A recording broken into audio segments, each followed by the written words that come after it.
Welcome to my channel, USA Battle Zone. Today, you're about to hear a story that will stay with you long after the screen goes dark. It's a story of power, of courage, of fear, and of redemption. It's about a teacher, a bully, and a past no one expected. The school hallway was alive with the usual noise. Lockers slamming, sneakers squeaking on the floor, laughter mixed with taunts. It was an ordinary day at Ridgewood High, or at least it seemed to be. Inside room 203, the buzz of voices echoed off the walls as the students settled in, pretending to be busy while waiting for their teacher. Some scrolled on their phones under the desks, others whispered about weekend parties, and a few simply slouched in boredom. At the center of the room sat Ryan Cole, a boy whose name carried weight in that building. 17 years old, tall for his age, muscles built from long hours at the gym, and an ego even bigger. Ryan was the kind of bully who didn't just push people around, he enjoyed breaking them. To him, fear was a kind of currency, and he was rich. When the classroom door opened, silence fell for a split second. In walked Ms. Caroline Hayes, a woman in her early 30s. She didn't look like much at first glance: shoulder-length dark hair, calm brown eyes, plain clothes that blended with the dull colors of the classroom walls. She wasn't intimidating. She wasn't loud. She was just quiet, and Ryan thought quiet meant weak. Caroline placed her lesson materials on the desk and wrote the day's topic on the board. Her voice was steady, low, and clear as she began. But Ryan wasn't listening. He never did. Instead, he leaned back in his chair, legs stretched out, and whispered cruel jokes to the guys beside him. Every word was designed to pull attention away from her. At first, Caroline ignored it. She had been trained far beyond what any of these students could imagine, not to rise to provocation. But then Ryan pushed harder. He made comments, loud enough for the class to hear. He mocked her voice, her appearance, her posture. When the others laughed, his grin widened. To him, the game was fun. To everyone else, it was entertainment. But it wasn't enough. Not for Ryan. That's when he crossed the line. It started with him tossing a paper ball at her. Then a pencil. She turned, her eyes meeting his for the first time, and in that gaze was something different, something unreadable. But Ryan wasn't used to being challenged. He stood up, shoved his desk back, and walked toward her. "Say something now," he sneered.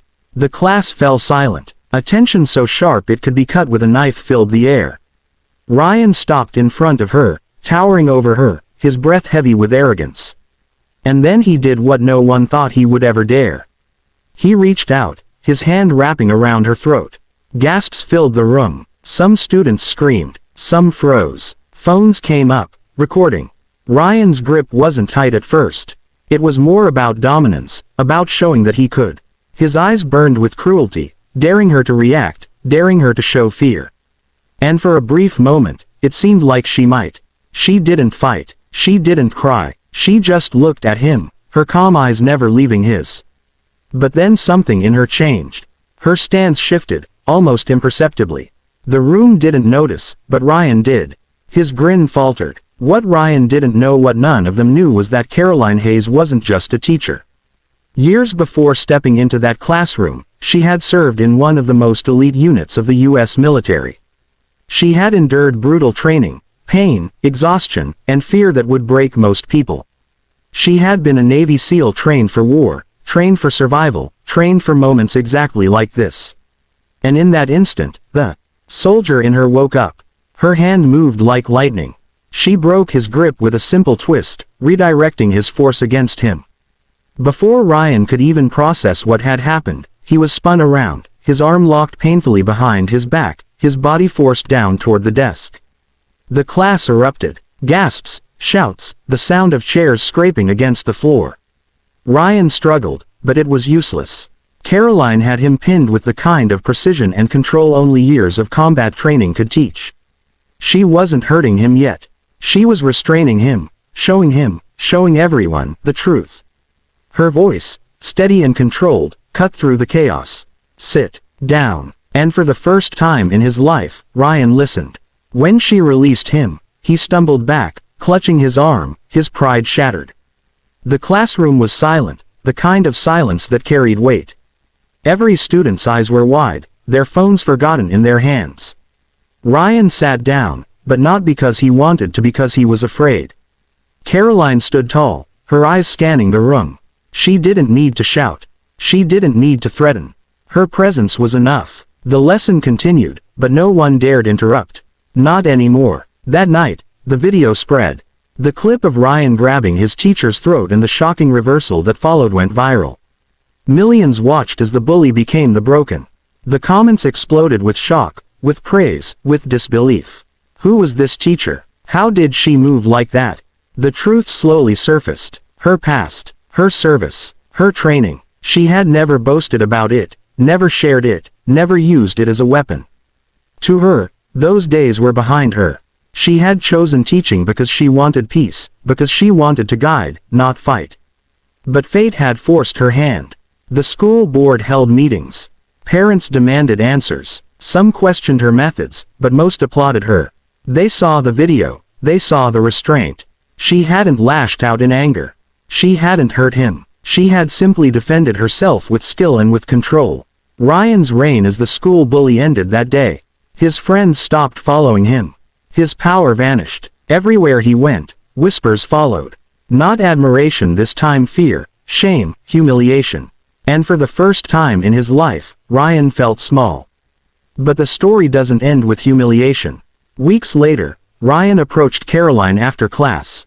His voice was quieter than she had ever heard it. His eyes didn't hold arrogance, they held something else.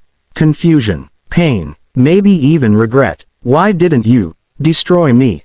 He asked. Caroline looked at him for a long moment before answering. Because strength isn't about destroying people. It's about protecting them, even from themselves. Her words struck him harder than any physical blow could have. For Ryan, it was the beginning of change. For Caroline, it was proof that sometimes the greatest battles aren't fought on foreign soil, they're fought in classrooms, in hallways, in the quiet moments where someone chooses not to give into violence, but to rise above it. And so, the teacher who had once been a soldier carried on, her story etched forever into the walls of that school. Students no longer saw her as just a quiet woman at the front of the class. They saw her as something more. Someone to respect. Someone who had lived through war and still chosen peace.